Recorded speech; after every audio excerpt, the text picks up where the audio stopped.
Sir,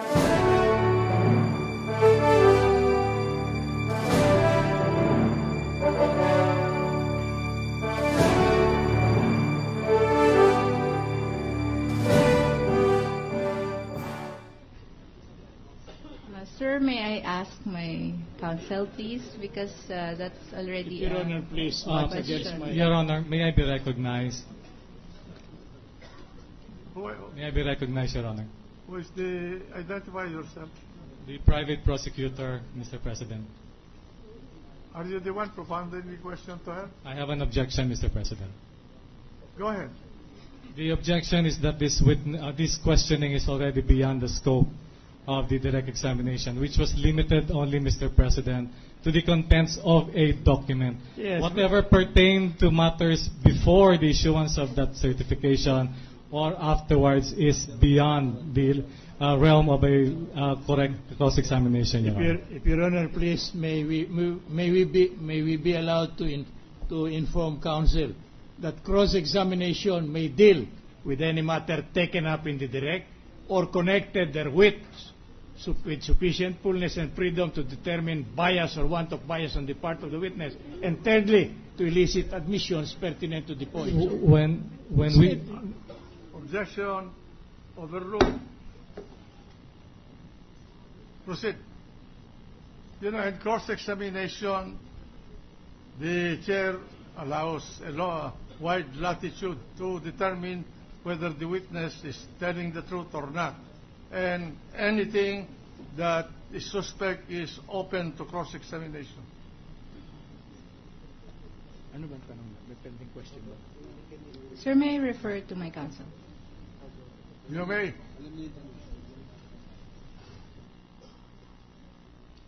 Simple lang ito.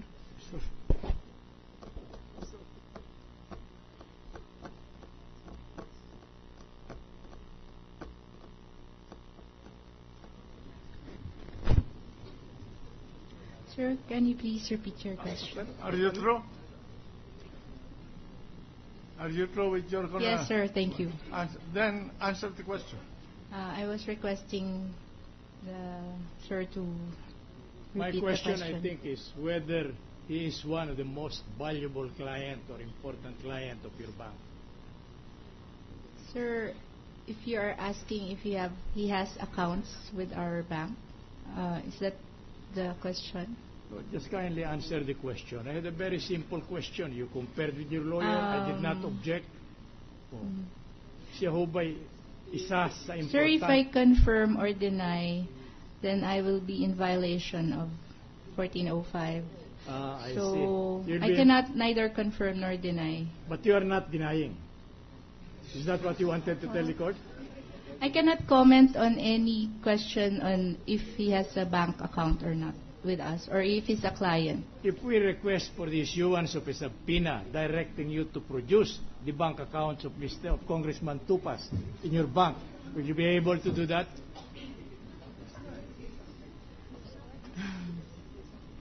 Sir, if there's an order for us. So you'll Yes. be able to produce it? Huh? In this connection, Your Honor, then we request for the issuance of a subpoena to Your Honor, can I... in order to test the bias, the lack of interest, and so on the part of the witness, Your Honor. Because Your impeachment may deal on the credibility of the witness, Your Honor.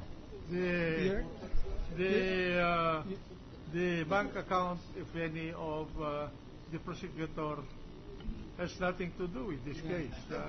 He is not a party to this case. Yes, His can I bank say account something? is not in dispute. And so, this chair is constrained to deny the request. Yes, Your Honor, but this may tend to show the credibility on the part of the witness and bias or want of bias. Well, the fact that the witness answered that she neither denies nor confirms, then it tells you a great meaning. She does not want to say anything because she's invoking precisely the bank secrecy law. So she will not invoke the bank secrecy law if the person alluded to does not have any bank account in the bank. Precisely, Your Honor. That's why we followed it with the request to this honorable court for the production of any and all That will be going against the privacy, the confidentiality. Republic 1405. Bill All right. 1405. All right. Now, now, when was the last time you saw Attorney Congressman Tupas in your bank for banking transactions? Sir, I have never seen him At any personally. time? At any time? This is the first time I've seen him personally. So you do not know him personally. So he had not talked to you in connection with these matters of deposit of Chairman Tupas. No, sir. No, sir. That is even prior to the filing of the case before the Supreme Court on December 13, 2010. That has been asked and answered already, Your Honor, repeatedly. So how can it be answered? I have not asked it yet. I'm definite now. I'm asking a definite date, Your Honor. The records will bear that it had been asked I already. sustain the objection. The lady answered already. Just that That seen or met the person mentioned. Your Honor, please. I did not get the ruling of the court, Your Honor. I sustain the objection of the prosecution. Okay, then. Thank you. Now, in your capacity as branch manager of your bank, had you been asked to testify in similar matters like the one you are testifying now, impeachment case? There was only one instance that I testified in a court, Your Honor, about the BP. But it is not an impeachment case. It's the first time, sir. And what case are you referring to? Violation of the anti-bouncing check law?